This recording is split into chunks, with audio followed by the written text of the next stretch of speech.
What's up YouTube, JSOC aka Double Wrench here. We're doing the clutch and an input shaft seal on this beautiful 3VZE 1994 pickup. What's that? Rear main seal too. And the rear main seal while we're in there. That usually is done with clutches, flywheels, pressure plates, etc. Just jacked it up, got it off the ground nicely, removed the negative battery cable, and now I'm having Keith take the shifters out. We're going to free up the top part of the trans. I'll be crawling around under here doing the other stuff, and we'll update you soon. Rear drive shaft is out of the way, front's hanging down. Getting the bell housing bolts, super helpful to have a nice long extension and a U-joint socket for that. Can't really see the one I'm using, but here's another example. Break it loose with something longer and then just get it out with something easy. Slave cylinder is off. Starter is next, and then we can start looking at dropping it. All right, took these access covers off for the starter. One of the bolts comes from the back. I already removed that one. You can see it hanging out back there. There's one more in here. It's pretty hard to get to, if I can even find it with the camera. There it is. So, gonna disconnect this, take that plastic clip off, and then there should be just another plug, and then this bolt from the front, and then the starter is free. Draining the trans. Bell housing bolts are off. Next step, drop it. Howdy y'all, it's a couple hours later.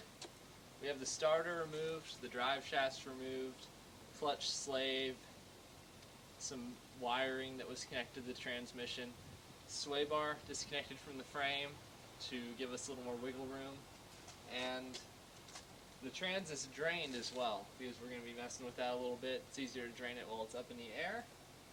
I have most of the bell housing bolts removed. I'm going to hit a couple more of those, and then we'll be ready to slide the transmission jack under the trans, raise it up a little bit, get that cross member out of the way, drop it all down, slide it out, and then it's time for the real work.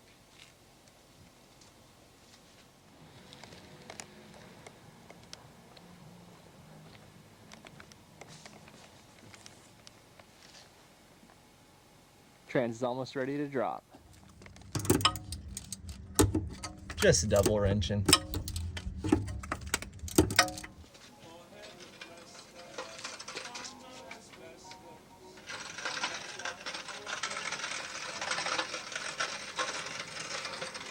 As easy as that, we have the trans out.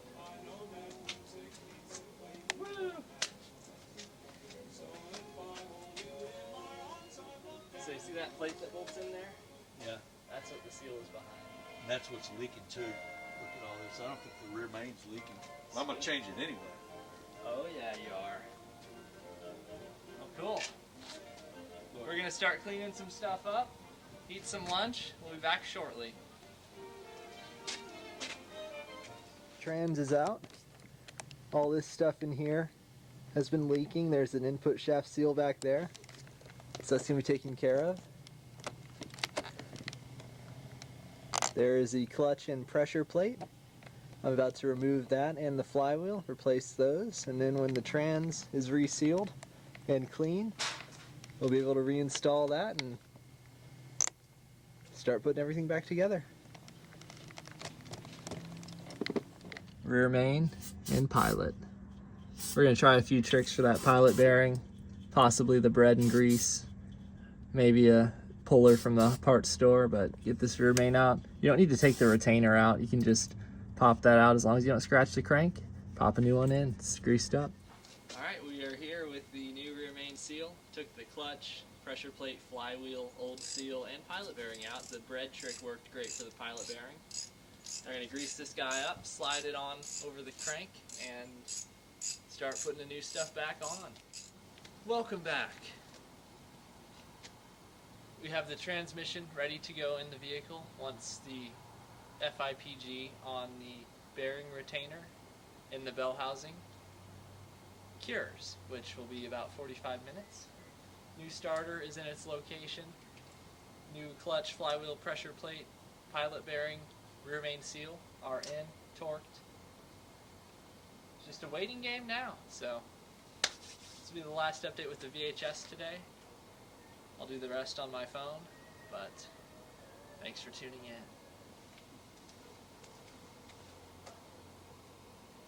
Double wrench out. What's up, YouTube? We're back down under the rig. I just wanted to give a couple notes about torquing the transmission of the engine. One thing that helps me a lot in getting that thing situated and lined up properly is that I have a couple of longer bolts in the same thread pitch as the bell housing bolts. I think these are from an FZJ80 bell housing. They're about half an inch longer, so you can get this thing most of the way there. Get one of these on each side and just start slowly cinching those down, and that'll walk the whole setup forward and make everything a lot easier. And once these are in enough to get your real bell housing bolts in, you can go ahead and put some of those in above and below, take these out, replace them with the stockers, and then just go around tightening everything up. So that is one note. Another is that these lower brackets can give you some hell. Those 14mm head bell housing bolts, but that bracket should be able to move enough to give you some room if that is an issue. And also, you're gonna have to get creative with the top ones. If you're gonna do a body lift on one of these, do it before you do your clutch, because it makes a world of difference in access up top. But you're gonna have to find some creative angles and use a U-joint and a lot of extension. More extension in this. This is just for buttoning it up, but for instance, the driver's side top bolt, you can only see from a certain angle.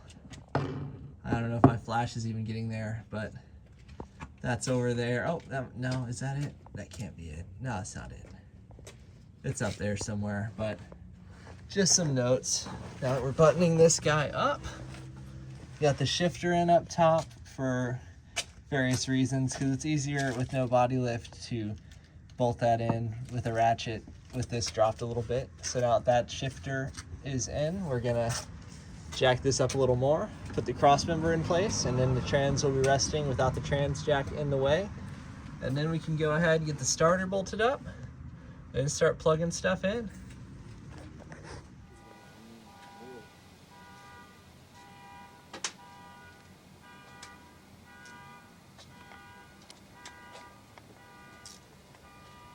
Man, I hope I got that other one tight enough. The front one. Sure got a nice splooge of ultra gray sticking out. If I go tightening on that other one right now, would that mess up the seal? I don't think so.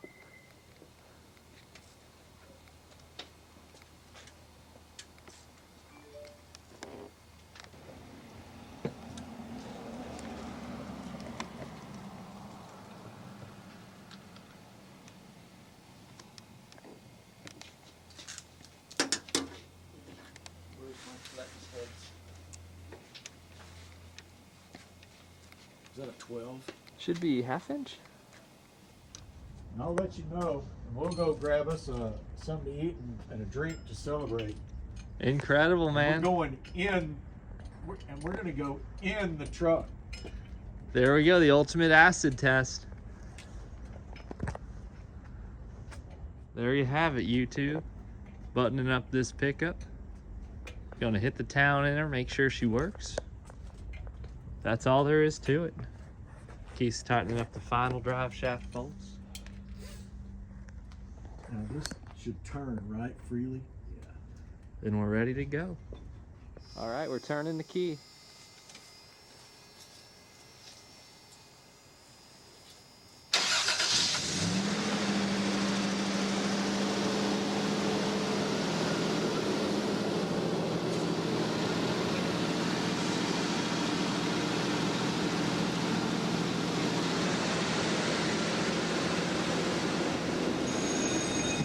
Settle down, class.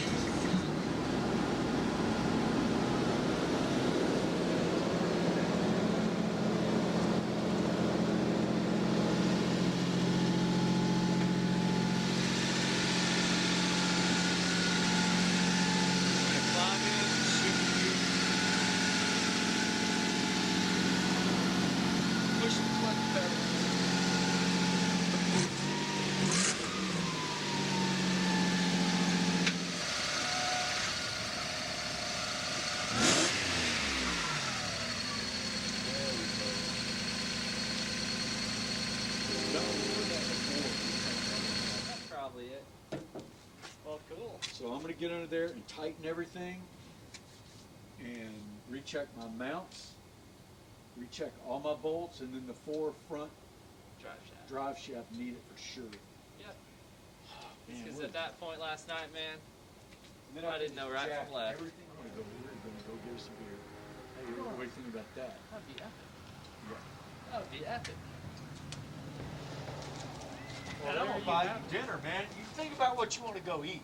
Are you sure, man? I'm positive. You name it. And that's what we're gonna go do. Oh, dang. Hey, what do you think about that shit? That would be epic. And I do smell that PV again. That does smell nice. That does smell pretty nice. Man, that's the smell of dang gum. Well, some of these bolts I can't get to because they've got a cover around them. Is that gonna be okay? Oh no, those aren't. We never loosened that. We Just that loosened front. these. Yeah. Yes, sir. Well, there you have it, YouTube. That's a dang old clutch job and more on a 95 Toyota pickup. Like and subscribe for more Toyota videos. Wishing you well. Peace, yo.